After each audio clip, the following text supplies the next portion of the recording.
Hey guys, how is everybody? Let's get right to it. I got about 7 coins I want to show you today. I don't usually have stuff like this. I like older stuff, but this one's kind of interesting. A recently released 2018 Palladium Eagle Proof coin. Look at that. I mean, this thing is incredible. Look at that design. Classic design. Now, the law says that they can make 3 different versions of this coin: the bullion version, the proof version, and the uncirculated version. They have to produce at least one of the versions every year. And the very minimum is the bullion coin. But if they want to get fancy and produce another version instead, they can. Last year was the first year, 2017. That was the bullion version, high relief. That was part of the act, like this one. And that thing turned out to be really popular. So this year they came out with the proof version. And the law says that they don't have to make a proof version of this coin at all. It's up to the Treasury Secretary. But if they do make a proof version one year, the law says that the next time they make it, if at all, it has to be of a different surface texture than the preceding proof version that was issued. So basically, that means that the next proof issue, if they even make one, would have to be something different than this one, like a reverse proof, a burnish proof, something like that. So although you might see this coin again sometime in the future, you definitely won't see it again next year. That's for sure. The mint has to make a different version. And what is palladium anyway? You hear a lot about that. Isn't it just like a kind of platinum or an offshoot of platinum? Actually, not really. It's in the same group of metals as platinum, but so is nickel.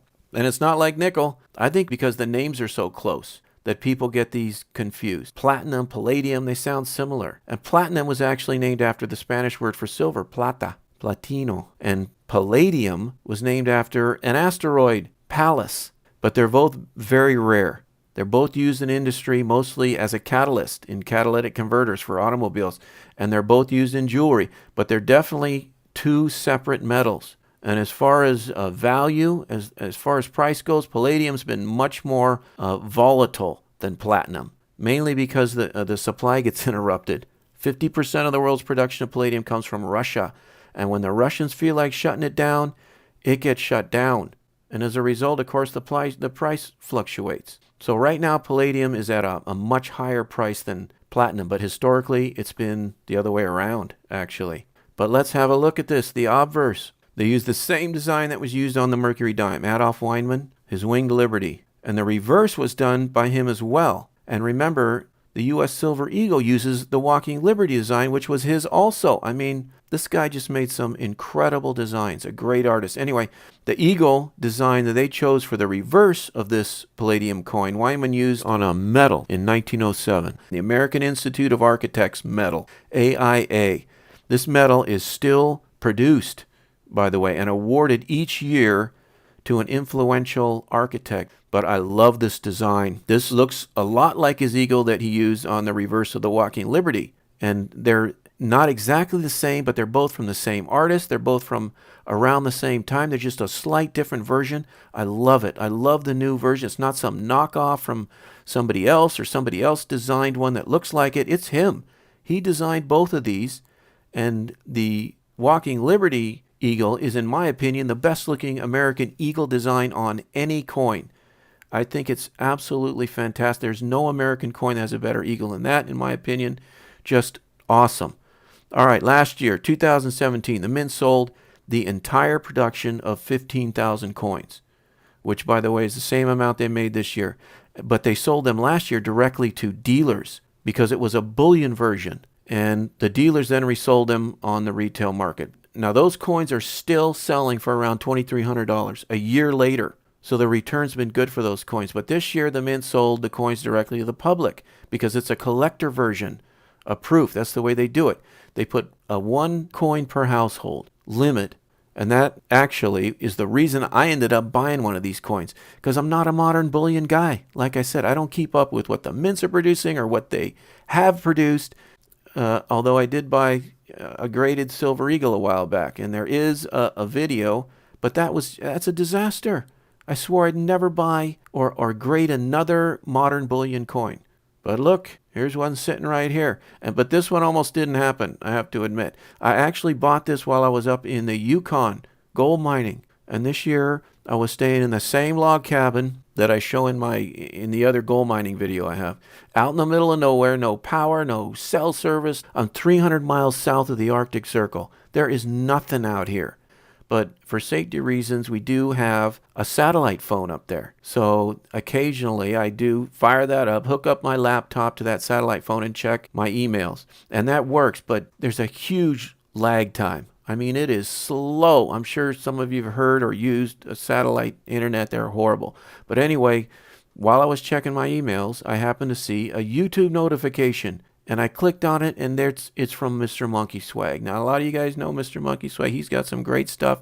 Very knowledgeable guy. And I said, I got to have a look at Monkey Swag's video. And so I waited. I clicked on it, downloaded, saw the video, and he was talking about how this Palladium coin was about to be released from the U.S. Mint. And he was mentioning that Monument Metals were willing to pay $100 over the sale price to anyone that would sell it back to Monument Metals directly. So I'm thinking this is like a no-lose deal. If they're willing to pay that much money, I might look into it. I love this coin. It's Palladium. It's cool. But it's $1,400. I mean, am I ready to spend $1,400?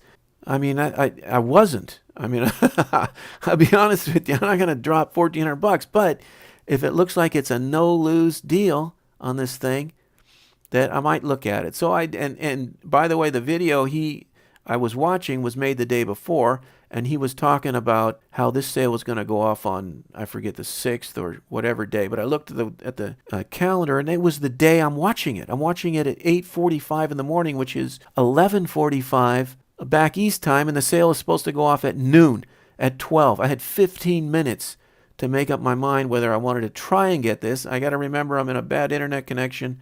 I loaded up the Mint website. I waited till my time was 8:59, which was there 11:59. I pushed the buy button. I waited like 3 seconds, and out pops, go to your shopping cart and complete your purchase. What? I couldn't believe it. I must have been like I must have got the first coin. And 6 minutes later, they were all sold out. There was nothing. So I ended up purchasing it, and I got home a couple weeks later, sent it to PGS because there's a premium for coins that grade a 70. If the coin grades a 69, it's not a huge difference in price, but I obviously would rather have the 70. So I sent it off to grading, and here it is. And just for the sake of argument, I was curious to see what kind of prices they were getting for these things a month and a half after they were released. And after looking at it, I figured there was basically 3 options people had if they bought one of these things. And I'll put my calculations up here. You can pause and look at the details if you're interested. But the first option 1 I have listed here is to resell it in the sealed original box. Just put it right back up on eBay exactly the way it came, unopened. The second option is to grade it, to open it, grade it, sell it as a Proof 69. That's the lowest you're going to get on this thing grade-wise, or grade it, and the third way is to sell it at a Proof 70.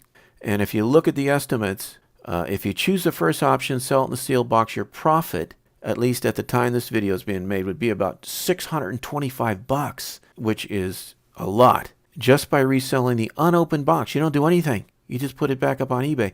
If you decide to have it graded and send it in, sell it as a 69, you'd clear, I estimate, approximately $335. And all these figures are averaged over around 20 sold eBay coins that I saw on eBay. Not the for sale coins, the coins that actually sold in the last month. But if you grade it and sell it as a 70, I show a profit of $654, which is incredible. And if you look at it, it's not much more than the first option, just reselling the original box. But all of them are substantially more than the $100 that the Monument Metals guys were willing to give.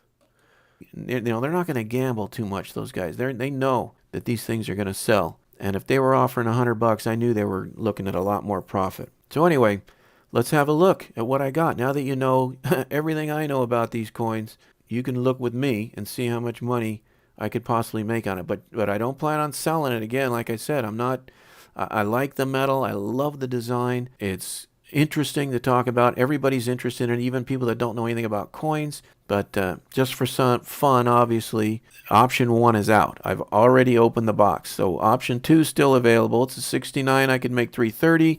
If it's a 70, I'm looking at $650 profit. Let's have a look.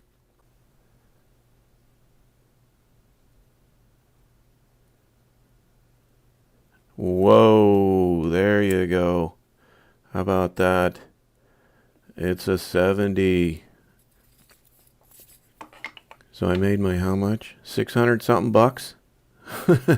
I'm not selling it. What a nice coin though, isn't it? Beautiful. Beautiful. And this coin supposedly was struck 3 times on the Krebena. The Krebena. I think that's how you say the name of the press. 360 tons. And which is a lot, but the U.S. had 400 tons even back in the 30s when we were making, with our hydraulic presses, making proof coins. So the pressure's not super is unusual, but I guess it's a good machine, and they struck it 3 times. Wow, that's great. All right. Let's get to some fun stuff now, some real numismatic coins. How about that? How about looking at this? Oh, this is small. I've been trying to put together these early proof sets, and so I've got a 38 I got on on eBay. It looked pretty nice, so I sent this in, and we'll see what this looks like. This looks like a good coin to me. This is I don't see anything wrong with this.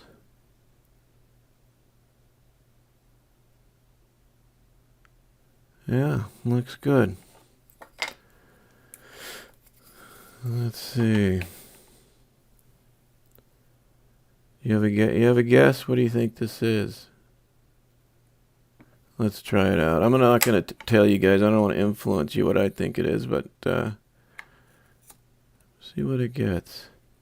66. Oh, sorry. You couldn't see it. That's a 66. That's a nice coin. And just for fun,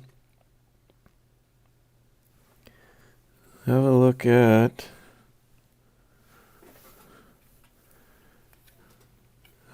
this.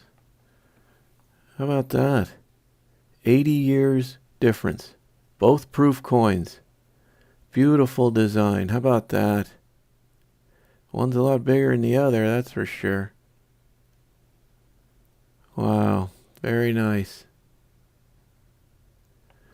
Love that design. All right, let's move on. Something else. So let's look at the quarter. Let me zoom in again. From the 38 set. There were no cameos, by the way, in the dime or the quarter for this year. At least nothing's graded. This looks nice too. Got a little piece of hair there. That's still there. I don't see any spots. I don't see any marks.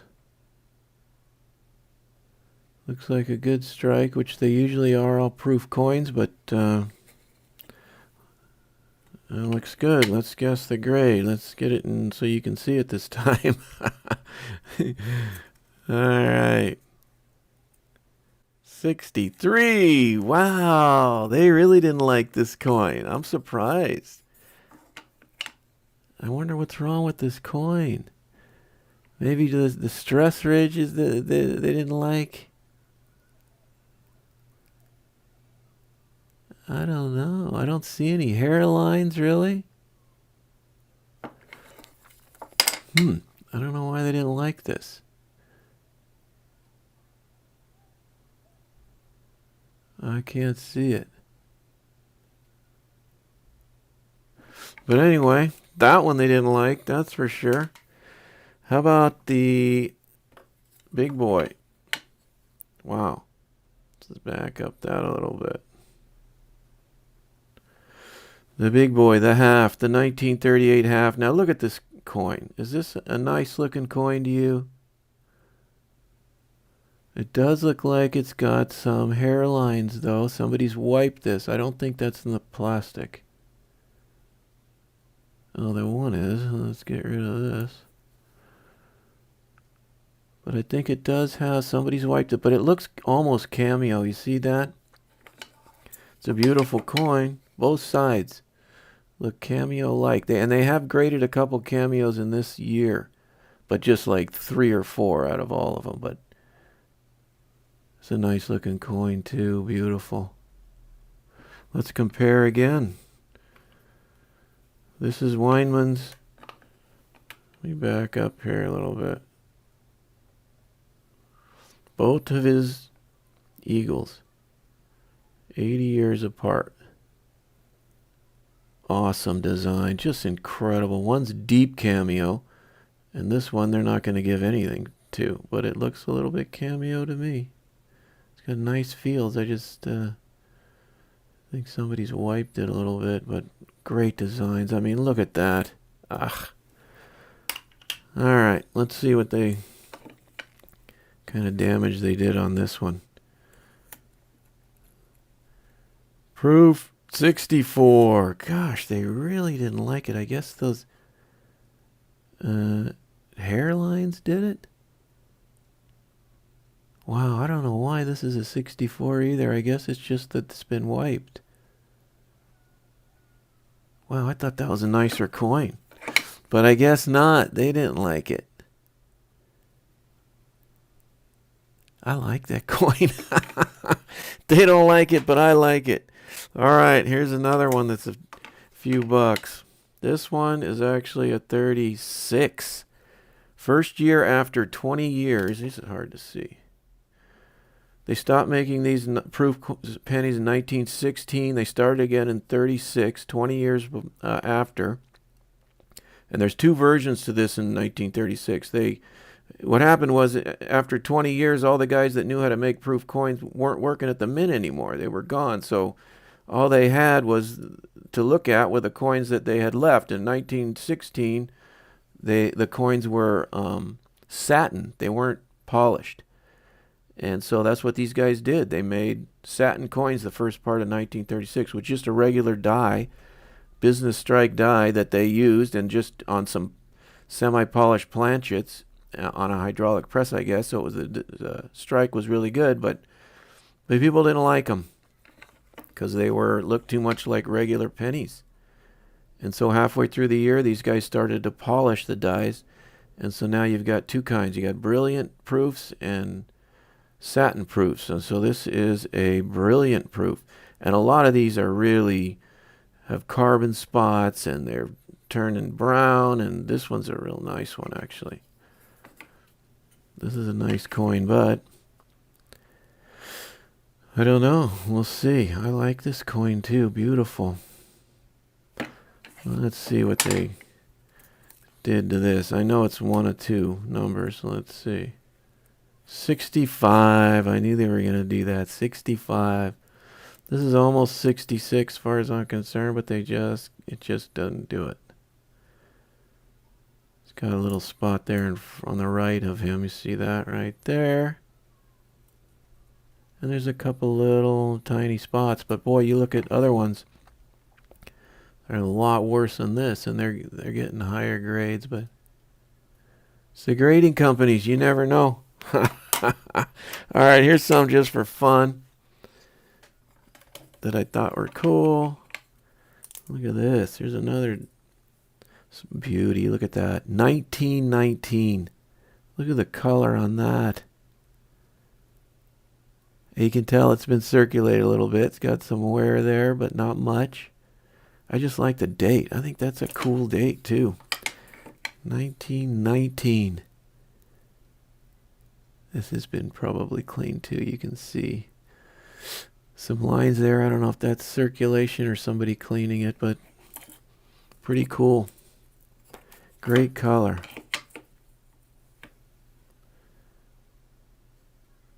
Look at how red and purple that is. That is really neat. Anyway, I think it's some AU. We'll see. AU 50. Oh, sorry. I'm doing it again. 58. That's even higher than what I thought. You know, it looks like 55 to me. I don't know. See, they gave me a high one on this, and they didn't give me the higher ones on the other proof coins. I don't think this is that high, but anyway, what a beauty. Maybe they give you a little extra because of the color. All right, I've got one more that I have to throw in for for the Scott. You know, he's got to have, I got to have something for him here. So here's a Morgan for my Scottish buddy. Look at this nice one. 1884. Very clean. And a little, it's hard to tell, but it's got a little rim toning. It's a little bit brown. But look at this reverse. Oh my gosh. Look at that. There's almost no contact marks on this. Look at that. The Eagle, you see any contact marks? It's insane. This. Oh, and look at the bottom. What do you see there? Carson City. Wow. Carson City. Look at how clean that is. I just wish the obverse was as nice as the reverse. That is amazing. Semi-proof like, huh? Does that look proof like? Kinda does to me. Looks proof like to me. There's very few marks on this coin. There are, but look at the color on the top. Oh, these are great. Anyway, alright. What do you think this is gonna get? This is an 84. Carson City. MS 63. That's all they gave this? A 63? I don't agree with that at all. I don't agree with that at all. I think this is at least a 64. I don't agree with that. Wow. They say it's proof-like, but holy cow. There's a little scratch on the right there, but definitely not a 63, but it doesn't matter. Beautiful coin. Anyway, I think that's all. If you've gone this far, you're pretty good because this is a long video. All right, guys, thanks for watching.